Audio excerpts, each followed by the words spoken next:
이 시간에는 위트니스 오 목사가 저술한 2인칭 대화 미래 예측 소설인 호모데우스의 종말을 읽어드리겠습니다. 이 소설의 처음은 이렇게 시작됩니다. 크리스천 씨는 우리가 흔히 주변에서 쉽게 접할 수 있는 그런 평범한 신자이다. 그는 국내 굴지의 대기업 중의 하나인 모 텔레콤 회사의 연구원으로 근무하고 있다. 그는 성실하게 회사를 다니고 아이들을 키우고 신앙인으로서 최선의 삶을 살기 위해 분주하게 살아가는 그런 사람이다. 비록 자신이 첨단과학기술 분야인 인공지능개발 연구원으로 일하지만 자신이 믿는 기독교 신앙에 절대적인 확신을 가지고 그 신앙에 충실하려고 노력하고 있다. 그리고 그는 교회에서 시행되는 제자훈련이나 성경 공부 그리고 단기 선교 활동에도 특별한 일이 없으면 빠지지 않는 사람이다. 우리가 알다시피 분주한 직종에 종사하는 대부분의 크리스천들이 그렇듯이 결코 쉬운 일은 아니지만 그래도 그는 틈틈이 기독교 관련 사이트에 들어가 관심 있는 기사들을 검색해서 읽어보기도 한다. 그리고 신학자들의 뜨거운 신학 논쟁도 눈여겨 지켜보고 핵심을 정리해 두었다가 교회 목사님들에게 날카로운 질문을 던져서 당혹해 만들기도 하고 소위 기독교 스트셀러라는 책들은 꼼꼼히 기록해 두었다가 한두 권은 사서 읽어보는 기독교 교양인이다. 아마도 이런 그의 신앙 스타일이 한 주제를 깊이 연구해야만 하는 그의 독특한 직업 때문인지도 모르지만 크리스천 씨는 치열한 경쟁 사회 속에서 다른 사람들도 그러하듯 그 또한 업무와 관련하여 극심한 스트레스를 받기도 하고 때로는 신앙생활에 대한 갈등 때문에 그 해답을 찾으려고 나름대로 설정한 영적 여행을 시도해 보기도 하는 사람이다. 그리고 힘들고 좌절스러운 일이 생길 때면 그는 인간 존재나 삶의 의미에 대해 깊이 생각해 보기도 하는 사색적 신자이기도 하다. 그는 신앙생활이란 단순하게 그냥 기도하고 말씀을 열심히 읽고 설교를 열심히 들으면 된다고 생각하는 그런 원칙주의자였다. 그러나 기독교의 진리에 대해 열정을 가지고 도전하고 깊이 탐구할수록 신앙에 대한 확신보다는 오히려 영적 혼란과 갈등만 커져가는 현실을 체험하기 시작한다. 이러한 고민들을 안고 목사님들과 진지하게 상담하기도 했지만 기도만 열심히 하면 모든 것이 다 해결된다는 너무나 명쾌한 진리의 음성만을 듣게 된다. 그런 피상적인 만남을 끝내고 돌아온 후에는 채워지지 않는 지성적, 영적 빈 공간만 그의 가슴 속에 덩그렇게 남아있음도 그는 늘 체험하곤 했다. 그는 10대의 나이에 친한 친구의 권유로 우연히 교회 신앙수련회에 참석한 일이 있었다. 그리고 그곳에서 뜨거운 영적 체험을 하고 그의 오랜 신앙생활이 지속되어 왔다. 따라서 그의 가슴속에서는 예수 그리스도 안에서의 영원한 진리에 대한 믿음과 신뢰는 여전히 존재하고 있었지만 고난이 많고 도전도 많은 세상 속에서 날마다 그가 변함없이 붙들고 나아가야 할 그 무언가가 빠져있고 잃어버린 것 같은 그런 느낌을 도무지 지울 수가 없었다. 흔들리는 세상 속에서 흔들리지 않는 그리스도 안에서의 영원한 진리가 무엇일까? 물질로 채워지는 이 땅의 행복을 찾아 추구하는 세상 한복판에서 크리스천이 추구해야 할 참된 행복은 무엇이며 그 궁극적인 소망은 도대체 무엇일까? 이러한 주제가 크리스천 씨가 고민하고 추구했던 신학적이고 신앙적인 물음이었다. 그런 그가 어느 날 인터넷 동영상을 통해 흘러나오는 어느 목사님의 메시지를 듣고 있었을 때 그의 영혼에 큰 감동이 흘러넘치기 시작했다. 크리스천의 궁극적인 소망이 무엇이라고 생각하십니까? 그것은 우리 주 예수 그리스도 안에서 얻은 구원의 열매요 영광인 새하늘과 새 땅입니다. 이 땅에서의 행복과 이 땅을 향한 그 어떤 소망도 비교할 수 없는 우리네 모든 믿음의 조상들과 이 땅을 살아갔던 참된 하나님의 사람들이 그토록 추구하고 소원했던 영원한 하나님의 나라, 궁극적인 천국인 새 예루살렘입니다. 그것이 수많은 이 땅의 신학자들이 간과하고 있는 천국의 개념이고 이 땅에서 잘 먹고 잘 살자는 유토피아적 꿈을 꾸고 있는 적지 않는 크리스천들의 가슴속에서 사라져버린 천국이란 말입니다. 그 천국의 영광과 소망과 능력으로 눈물 나고 고난 많은 이 땅에서 승리하는 삶을 살아내는 것이 바로 크리스천의 삶인 것입니다. 여러분, 마지막 시대의 징조들을 깨어서 보십시오. 우리도 모르는 사이에 죄 가운데 무너져 내리는 현실을 직시하십시오. 최선을 다해 이 땅의 삶을 살되 다시 오시는 그리스도의 재림을 준비하십시오. 인류의 미래는 다시 오시는 하나님 안에 있습니다. 이제 날마다 그분의 거룩한 신부로 여러분을 준비하십시오. 크리스천의 궁극적인 소망은 도래하는 영원한 하나님의 나라입니다. 크리스천 씨는 그동안 수많은 설교를 들어온 신자였다. 특히 인터넷 설교를 통해 국내외 유명 설교자들의 많은 메시지를 들어보았지만 종말론적 삶과 천국 자체를 강조하는 설교는 오랜만에 듣는 그런 설교였던 것이다. 대부분 강단에서 흘러넘치는 메시지는 부와 건강 그리고 하나님의 축복, 긍정적인 사고방식의 중요성, 세상 속에서의 크리스천의 능력 있는 삶의 비결, 치유와 회복 등의 주제에 관한 것이었다. 크리스천 씨는 몸을 잠시 뒤로 젖혀서 알라기자의 등을 기댄 뒤 잠시 생각에 잠겼다. 무엇이 기독교의 본질인가? 도대체 무엇이 기독교 신앙의 본질이란 말인가? 그리고 참된 기독교의 종말론적 진리는 도대체 무엇인가? 무엇이 크리스천들의 궁극적 희망인가? 신학자들마다 주장이 서로 다르고 모든 메시지들이 포스트모더니즘 사회를 살아가는 신자들에게 다 필요하지만 그럼에도 불구하고 신자들이 들어야 할 이 시대의 가장 중요한 메시지는 무엇인가? 크리스천 씨는 셀폰을 들어 이미 저장되어 있는 번호를 천천히 터치했다. 상대는 신학대학에서 재직하고 있는 사촌형 오 교수였다. 오 교수는 복음주의권에 속한 신학교수로 세계와 과학에 열려있으면서도 보수적인 신앙과 신학을 추구하는 젊은 학자였다. 그는 성경 자체의 정신적, 영적인 뿌리를 깊이 내리고 그 토대 위에서 요한계시록과 종말론을 전공한 믿을만한 성경신학 교수였다. 크리스천 씨는 시간적 이유를 가지기 위해 토요일로 약속 시간을 정했다. 본인이 고민하는 문제에 대해 전문적인 신학자의 조언을 충분히 듣기 위해서였다. 이제는 일부 인공지능 시대와 인류의 미래 1장. 첫 번째 만남, 기독교 종말론을 논의하다를 읽어 그리겠습니다. 그날은 어느 토요일 밤이었다. 창밖에선 때늦은 겨울비가 주룩주룩 대지를 흠뻑 적시고 있었다. 크리스천 씨는 다시 옷깃을 세우며 약속한 장소인 한 조용한 카페로 들어섰다. 이곳은 그가 한 번씩 들리는 곳이었다. 이 카페에는 언제나 밝으면서도 아늑한 고전적 분위기가 있었다.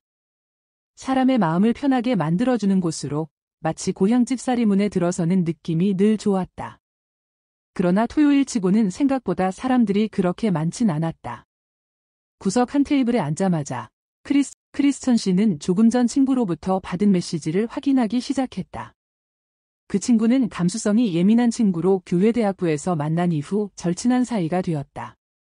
친구는 컴퓨터 회사를 다니는 프로그래머였다. 그러나 그런 류의 전문 직종에 어울리지 않게 종종 자신이 적은 시나 현실에 대한 자신의 고민 또는 생각 등을 카톡을 통해 곧잘 보내오곤 했다. 친구가 지은 시는 다음과 같았다. 오늘 하루 하늘이 열리고 촉촉한 겨울비가 내립니다. 부스럭거리며 숨죽인 우리의 삶에도 은혜의 단비로 스며듭니다. 헐떡거리며 뛰어왔던 분주한 발걸음을 멈추고 포근히 내려앉는 빗줄기를 가만히 바라봅니다.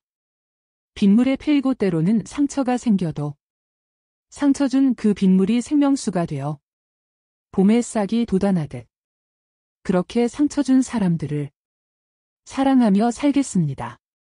빗물의 근원이 하늘이듯 고달픈 우리의 삶도 하늘이 주신 것.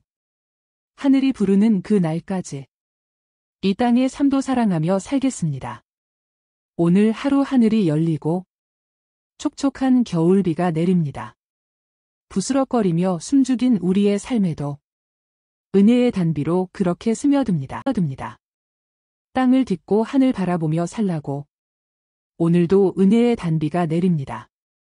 크리스천 씨는 자신도 모르게 묵묵히 그 시를 조용히 읊조리고 있었다. 그리고 마음에 지그시 새기고 있었다. 무척이나 공감이 가는 따뜻한 시였다. 마음이 포근해진 크리스천 씨의 감성에 응답하듯 눈앞에 놓인 찻잔으로부터 따뜻한 온기가 전해졌다. 그리고 그 온기는 한 주간의 세상살이에 지치고 힘들었던 그의 마음을 잠시나마 행복하게 어루만지고 있었다.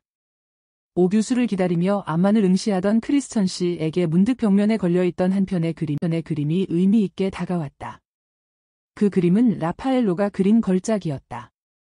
그는 레오나르도 다빈치, 미켈란젤로와 함께 르네상스 3대 거장 중의 한 사람이었다. 그리고 그 그림의 소재는 바로 마태복음 17장장에 기록된 변화산 사건이었다. 아마도 카페 주인이 신실한 크리스천인 듯했다. 크리스천 씨는 그림을 한동안 정신없이 바라보고 있었다. 어느 순간 까랑까랑한 한 목소리가 그의 귓가에 울렸다. 어이, 언제 왔어? 오래 기다렸지? 어느새 오 교수가 눈앞에 서 있었다. 겨울철에 만날 때마다 언제나 한결같은 그의 낯익은 한벌 겨울 외투가 먼저 눈에 들어왔다. 그의 한벌 외투는 그가 추구하는 일관성 있는 신학의 색깔마냥 변함없이 크리스천 씨에게 반가운 인사를 건네고 있었다.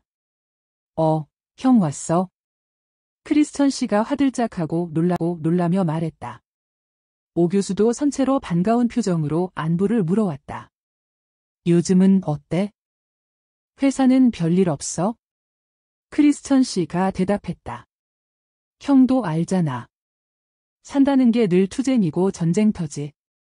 오 교수가 씩하고 웃으며 말했다. 그게 내가 추구하는 신학이잖아. 종말론적 거룩한 전쟁 신학. 흐흐. 오 교수가 자리에 앉기도 바쁘게 크리스천 씨가 이렇게 질문했다. 형, 저 벽면의 그림. 누구 그림인지 알아? 그림을 힐끗 쳐다본 오 교수의 눈이 순간적으로 반짝거렸다. 그리고 이렇게 말했다. 라파엘로, 변화산의 그리스도. 빙고. 역시 박식한 신학 교수님은 다르시네. 크리스천 씨가 호들갑스럽게 대답했다. 더 묻지도 않았는데 오 교수가 계속해서 그 그림에 대해 설명하기 시작했다. 저 그림을 자세히 들여다보면 화가. 라파엘로는 그의 그림을 크게 상중하 3구조로 배치해 놓고 있지. 상단에는 영광스러운 모습으로 변화된 그리스도, 그리고 구약시대 율법의 대표자인 모세, 그리고 선지자들의 대표인 엘리야가 그려져 있고, 중간에는 그리스도의 변화된 영광스러운 모습에 당혹함과 놀람으로 압도당한 베드로와 야고보와 요한의 모습이 그려져 있지. 약간 놀라기 시작하는 크리스천 씨의 반응에 아랑곳 없이 오 교수는 그의 설명을 이어갔다. 그리고 하단에는 변화산 밑에서의 한 사건을 다루고 있는데 다름 아닌 악령이 들린 한 아이를 둘러싼 부모의 고통과 제자들을 포함한 주변 군중들의 혼란과 무능력함, 그리고 갈등이 넘쳐나는 현실 세계가 그려져 있지. 크리스천 씨가 그제서나 이렇게 물었다. 그게 이 그림의 신학적 의미야? 오 교수가 눈으로 그림을 가리키며 계속 설명했다. 저 그림을 잘 관찰해봐. 라파엘로가 대부분의 인물들의 모습을 빛으로 밝게 조명하고 있지? 인물들의 표정들을 섬세하게 묘사함으로써 우리가 마치 현장에 있는 듯한 생생함을 더하고 있잖아. 그리고 이 그림의 상단 중심부에 예수 그리스도를 배치함으로써 어떤 메시지를 전달하고 있잖아. 바로 이 사건의 중심 인물이 그리스도이심을 강조하고 있는 것이지. 성경을 어느 정도 잘 알고 있다고 자부하고 있는 크리스천 씨도 공감이 가는 표정으로 이렇게 말했다. 그러고 보니까 상단의 모습은 마치 구약을 가져다 놓은 느낌이네. 나도 마태복음 17장 내용을 잘 아는데, 그러니까 이 그림이 말하고자 하는 것이 베드로가 고백했던 주는 그리스도시여, 살아계신 하나님의 아들이십니다에 대한 즉각적인 응답이 바로 이 변화산 사건이라는 거지. 그리고 장차 영광 중에 다시 오실 그리스도의 재림에 대한 미래적 환상을 보여주고자 하는 것이고. 빙고. 역시 말씀에 정통한 신실한 신자야. 너는? 흡족한 표정으로 오 교수가 다시 말했다. 그러니까 이 그림이 보여주는 바와 같이 변화산 위의 모습은 영광의 신학을 대변하는 천상의 모습이지. 모세와 이스라엘이 지켜보는 가운데 신의 산. 정상의 불과 연기와 천둥과 번개 가운데 강림하신 하나님의 모습의 재현이라고나 할까? 그곳은 영원한 천국의 기쁨과 영광과 소망과 완전함이 넘쳐나는 곳이기도 하지. 오죽했으면 베드로가 그 산 위에서 온막세계를 짓고 영원히 살고 싶어 했을까? 그러면 변화산 밑은? 약간 재촉하는 듯한 음성으로 크리스천 씨가 물었다. 변화산 밑이라? 한마디로 고난의 신학을 대변하는 현실 세계를 반영하고 있지. 산. 밑에는 귀신 들린 아이로 인해 고통당하는 부모의 고뇌가 있는 곳이잖아. 고통은 현실적인 문제 때문에 생기는 것이고, 그러나 저 예수님의 제자들을 봐. 믿음이 없어 세상 사람들의 고통을 도무지 해결해 주지 못하고 있잖아. 제자들의 무능력함을 말해주는 거지. 저 그림의 왼쪽 하단부를 관찰해봐. 누가 있지? 크리스천 씨가 그림을 물끄러미 쳐다보고 이렇게 말했다. 어떤 사람이 큰 책을 손에 든 채로 아이 쪽을 쳐다보고 있네. 오 교수가 말했다. 아마도 제자들 중에 한 사람이겠지?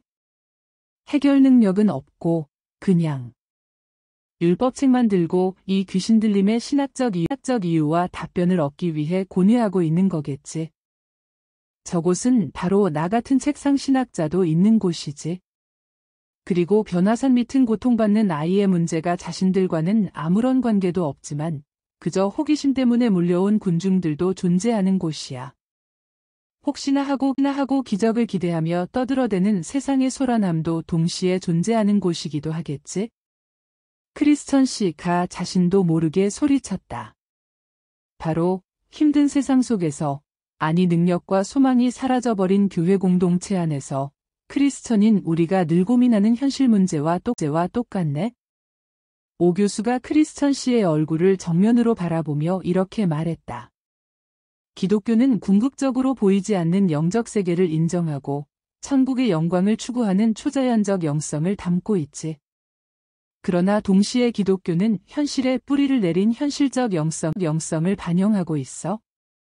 그리스도께서 변화산 정상에 영원히 움막짓고 살자는 베드로의 요청을 무시하시고 변화산 밑으로 내려오셔서 악명 들린 아이의 문제를 직접 해결하시는 것을 보면 알 수가 있지.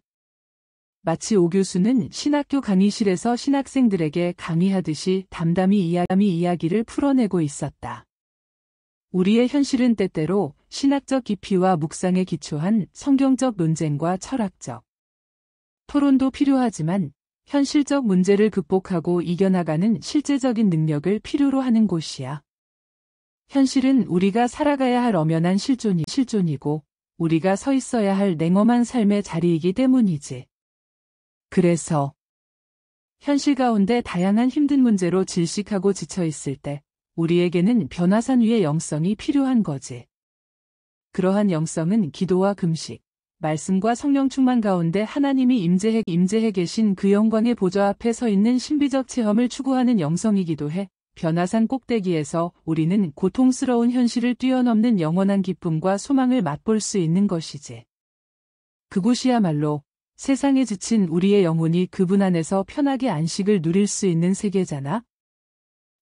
바로 그곳에서 우리는 우주보다 더 크신 하나님의 사랑을 마음껏 경험하는 거지. 크리스천 씨는 조용히 듣고만 있었다. 그 순간 오 교수는 한 모금 찻잔을 입에 갖다 대곤 숨을 고르는 듯 침묵을 지켰다. 그리고 잠시 후 계속 설명을 이어나갔다. 그럼에도 불구하고 우리는 그 즉시 변화산 밑으로 내려와야 해. 그래서 땅이 공허하고 혼돈하며 어두움이 깊음 위에 있는 듯한 냉엄한 현실 속에 다시 서 있어야만 하지. 책상에서 서류 뭉치를 뒤지고 세금을 계산하고 고객을 만나고 상품을 팔아야 한다는 말이야. 때로는 직장에서의 승진 문제 때문에 고민하고 인간관계 때문에 스트레스를 받고 피곤한 몸을 끌고 전철에 몸을 실어야만 한다는 거지. 우리는 이 현실을 그럼에도 불구하고 사랑해야 해. 고슴도치 어미가 새끼를 품듯이 까탈스러운 현실과 보기 싫은 얼굴들을 가슴에 품어야만 한다는 거지. 왜냐하면 현실은 나의 몸의 일부이고 고통은 내 삶의 소중한 한 부분이기 때문이지. 그렇게 열심히 뛰고 달리다가 다시 지치면 그래서 다시 하나님이 그리우면 변화산 위를 바라보는 거지. 변화산 위에 다시 올라가는 거야. 눈에 눈물이 흥건하고 몸엔 고통이 가득한 그대로 말이지. 그리고 변화산 위에서 하나님을 다시 만나 영원한 영광에 대한 소망으로 회복하고 다시 산을 내려오는 거지. 그게 변화산의 영성이고 그런 변화산이 크리스천들이 살아가는 실존적이고 종말론적 삶의 자리이지. 크리스천 씨가 수긍이 되는 듯 고개를 끄덕이며 이렇게 결론짓고 있었다. 그러니까 변화산 위의 세계와 변화산 밑의 세계는 결코 서로 분리될 수 없다는 거지. 우리는 늘 그렇게 영의 세계와 현실 세계를 오가는 존재들이기 때문에 그 순간 둘 사이엔 짧지만 긴 침묵의 시간이 의미를 담은 채 조용히 흘러가고 있었다. 그리고 침묵을 깬 사람은 다름 아닌 오 교수였다. 이제, 네. 너의 신학적이고 신앙적인 고민을 좀 들어보자고. 내가 전에 말했잖아. 종말론적 소망과 영원한 하나님의 나라에 대해 지적 여행을 시작하고 싶다고. 전화상으론 내가 성경 중에서 특히 요한계시록의 메시지와 기독교 세계관에 대해 집중적으로 탐구하고 싶다고 들었는데. 물론 성경적 종말의 의미와 인류의 미래에 대해서도 말이지. 이번에는 크리스천 씨의 눈이 신비롭게 반짝이고 있었다. 그러니까 형이 말한 대로 성경적인 종말론에 대해 집중적으로 탐구해 보고 싶어. 숱한 이단들도 많지만 그래도 성경적 기독교 세계관과 탄탄한 성경신학에 근거한 균형 잡힌 요한계시록의 핵심적인 메시지를 들으려면 형밖에 더 있겠어? 오 교수가 대답했다. 성경 중에서도 가장 난해한 요한계시록, 그리고 종말과 인류의 미래라 기가 막힌 주제 선택을 했군. 크리스천 씨가 오 교수의 얼굴을 빤히 들여다보며 이렇게 말했다. 어때? 성령님의 인도하심 같잖아?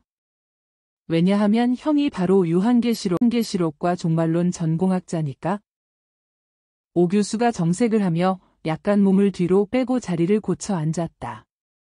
그렇긴 하지만 요한계시록 자체가 결코 만만한 책은 아니야. 학자들의 견해가 성경 중에서도 가장 다양한 책이기도 하고. 크리스천 씨가 입가에 미소를 흘리며 이렇게 대꾸했다. 형도 알잖아. 내가 성경에 대해 기본적인 상식은 있는 집사인 거. 형도 알다시피 저 유명한 칼빈조차 주석을 포기한 책이 바로 요한계시록이고 모든 이 땅의 이단들이 달라붙어 거짓 교리를 만들어낸 원천도 바로 요한계시록이잖아. 목사님들도 설교 자체를 꺼리는 책, 그리고 마음먹고 설교를 준비하고자 할 때에 너무 다양한 주석과 난해한 해석 때문에 무척이나 애를 먹는다는 바로 그 책. 그럼에도 불구하고 한번 지적 도전을 해보시겠다고? 오 교수가 진지하게 물었다. 그래서 형의 신학적 도움이 필요하다는 거지. 일종의 영적 신학적 가이드라고나 할까? 알겠어. 그래도 일단 성경 자체와 요한계시록에 대한 객관적 지식은 필요하니까 내가 참고할 만한 책들을 간단히 소개해 줄게. 틈틈이 읽어보고 다음에 다시 만나서 대화를 진행하도록 하자고.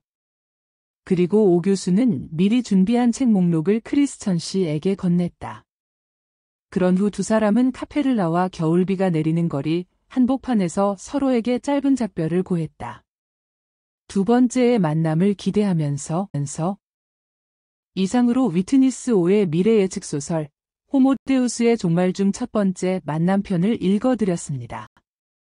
감사합니다.